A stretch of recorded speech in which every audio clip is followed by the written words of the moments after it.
Welcome. And the question today from Steve the Slimmy Snake is: Police of Reddit, what is the absolute worst crime scene you've come across? Hi, this is Derek. I just put the Drama Llama, Fred, back in his llama pen, so that I can do this quick video for you with some of the stuff that Fred found on Reddit earlier today. Oh boy, let's get ready for some drama. Nunquam non paratus answered with: my third year on the job. Working a housing patrol, went to a domestic, female caller on the line screaming. Getting constant updates as my partner and I run up 14 flights of stairs. We finally reached the door, I'm effing gassed. My partner was a little Puerto Rican dude, great cop, weighed all of like $120. He tries to boot the door and bounces off it like Wile E. Coyote. We could hear the screaming all the way down the hall as soon as we made it out of the stairwell. I give the door the boot. It's a steel security door with 3 deadbolts. Inside the apartment, it sounds like there's a legit WWE ladder match going on, with this howling, high-pitched keen, and low shouting. I kick the door at least a dozen times. I'm about to puke. My partner is screaming at me. Boot the effing door, man, we gotta get in there. The shouting goes up in volume and the scream goes to a shriek, constant, unwavering. Then there's no shriek, just the shouting. I finally get the door busted open. There's a woman on the floor in the middle of the entryway. It looks like she fought a bear and lost. It's the first time I've seen that much blood on the ground. The floor is a slip and slide of blood. The woman is alert, mostly, rocking herself back and forth. She reaches up to me as I make an entry. My boy, my baby boy. She just repeats it over and over. The male half rounds the corner and comes bullying at me. The fight is on. He has a meat fork in his hand. I don't even have time to draw before we make contact. He's shirtless and covered in sweat. His arms are bloody all the way up to his shoulders. He stinks of booze, not the fresh drunk stink but the acrid, hard stench of a habitual alcoholic. He also smells of old weed and pee. My partner is literally bouncing off the walls behind me, trying to get into the fight. I finally slam the dude on the ground. He's not huge. He's not even big, but he's got murder strength. I'm not a small dude. I can barely hang on to him. Imagine yourself fighting a shaved honey badger covered in blood, and piss and sweat, in a 3-foot wide hallway, on a floor covered in sex lube. My partner finally gets into the fight, gets jabbed several times with the meat fork. My partner's nickname was Dr. Pepper. He starts yelling, "Spray, spray, spray," while I am trying to clobber the poop out of the dude with my mag light. My partner dumps a whole can on this dude, and also on me. I've been sprayed so many times by him that I am mostly used to it. I don't remember a whole lot after that, except hearing my gun. I do remember seeing the dude's right arm coming out and I see the pistol. There are a lot of gunshots. I don't know how many were mine. The female victim had 47 stab wounds. She survived, although she incurred debilitating injuries. My partner was stabbed with the meat fork 3 times, twice in the right thigh and once in the right forearm. He also suffered a gunshot wound to the throat, recovered and retired last year after 20 years on the job. I took several stabs, the worst of which being my right hand and right shoulder. I still have permanent damage and loss of motor function. The suspect lived, although he is now confined to a wheelchair and uses a colostomy bag.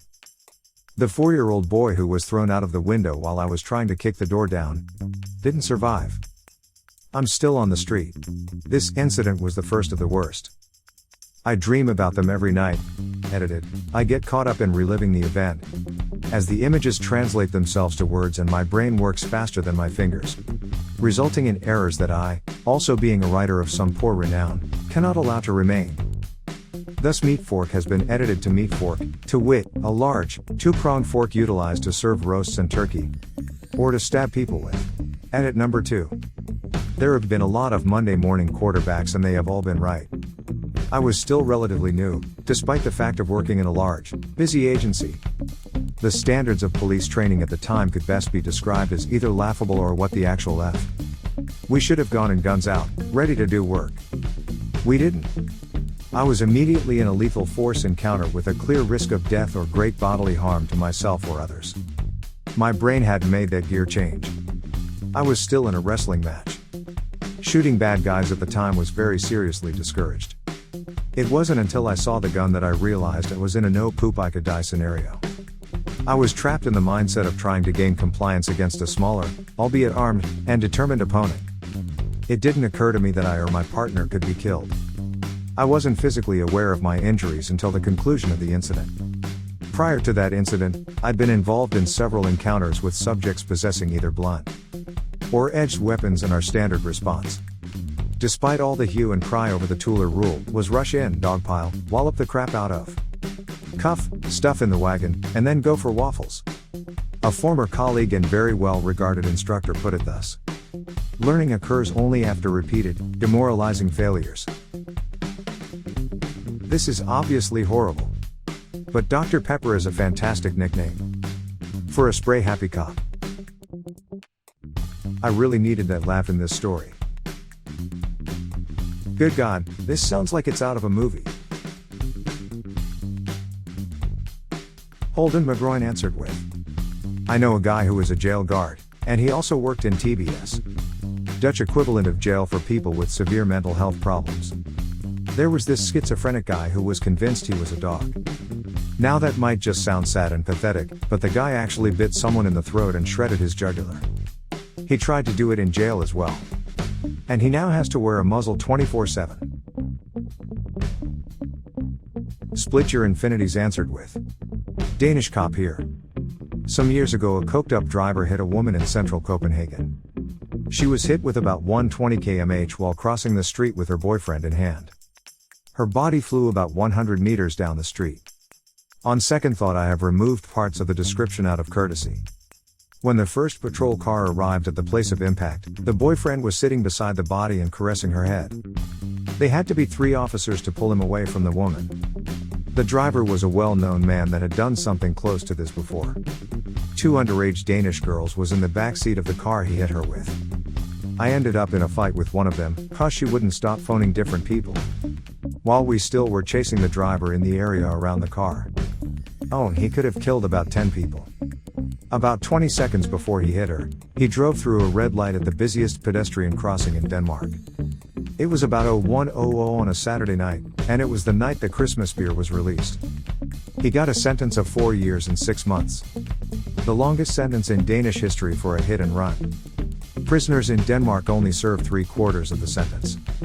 And in the weekend, he got to go home from prison in the last year of the sentence. It's only a couple of months since the newspapers wrote that he hadn't returned to prison after a weekend at home.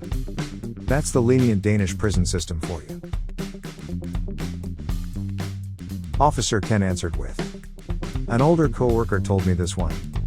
A man lived in an apartment with his 3 kids and wife. He goes to work and comes home at night when one of his kids comes up to him and says, I saw mommy kissing the neighbor's pee-pee. He slit each of his children's throats while they slept and cut his wife's head off. Left it on the kitchen table. And smoked a cigarette calmly after calling 911 on himself. Said, seeing the kids in their beds covered with open throats covered in blood.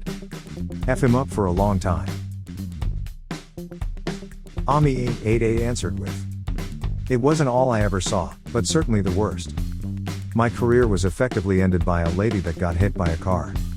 It basically ripped her whole face off, except her eyes, basically from the nose down. You could see her vocal cords. She was convulsing on the ground, and a crowd of people were standing around her. I was first there, and she was still alive. There was absolutely nothing I could do for her at that point. It was obvious she was bleeding out. I got down on the pavement, cradled her in my arms, and told her she would be okay, while I tried to stop some of the bleedings. I knew I was lying, but I wanted her to not feel alone and scared when she died. She passed in my arms, as the medics showed up. They worked on her for a bit, but they called it before the chopper landed. 2 weeks later, I quit. I've had severe PTSD since then. I drink a lot to self-medicate. I go to therapy. I've lost almost all of my friends and several jobs. I take pills every day for depression. Sorry for the vivid description, but you asked. I can still smell it. See it. The works. The Purple Hulk answered with, not a cop, but I did body removals for the private ambulance company I worked at. We got a call at 4 a.m. and our dispatcher asked us if we had 2 body bags. We did. We got there, and the gist of it was that it was a double rape homicide of two elderly women in their 70s. One was found with her pants around her ankles in one room. And the other was found in the bedroom down the hall, with her hands pinned above her head, underneath the bed frame. I have no idea if they ever caught the guy. I just pick up the bodies and take them to the morgue. Pretty messed up though. Vampire Bat answered with, "Didn't see firsthand, but saw some of the scene photos. A 23-year-old guy was babysitting girlfriend's daughter while she was at work. The guy got drunk and raped the little girl. She was less than a year old. The guy apparently realized how horrible he was immediately after, because he put a bullet through his head. The mother came home from work to find her bloody baby in the boyfriend's lap, with the contents of his head sprayed all over the baby and entryway. The little girl lived, but was in critical condition for weeks. The poop bag boyfriend had penetrated the girl's abdomen. Doctor was certain she'd never be able to have kids. She should be in high school by now. 15 or 16, I would guess." Rugby Nut 27 answered with, "Not a policeman, but I know a former forensic scientist. She described a case one time where a father of two didn't receive custody of his kids after a divorce. He flipped out and kidnapped his kids. A homeless man handed in 2 plastic bags into a police station.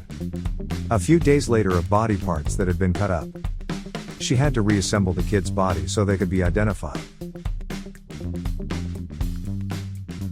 CFVH answered with, "Not police, but my father was a detective in the middle of his career. He told me of a crime scene where someone had hacked up his wife's head with an axe. When they went in, the family's dog was licking up blood and brain matter." Scott Purchase answered with, "My brother's husband is a cop. He dealt with this crack addict, who ended up cutting off his doggy's pecker and microwaving it. Apparently, it took 3 officers to hold him back from the microwave, as he ferociously battled to get at it to munch." Well, there you have it. A perfectly great question answered by a bunch of fine and honorable citizens. Help support this channel by smashing the like and subscribe buttons.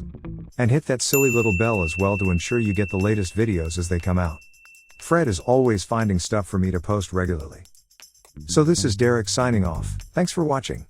Good grief, it sounds like Fred is out of his pen again.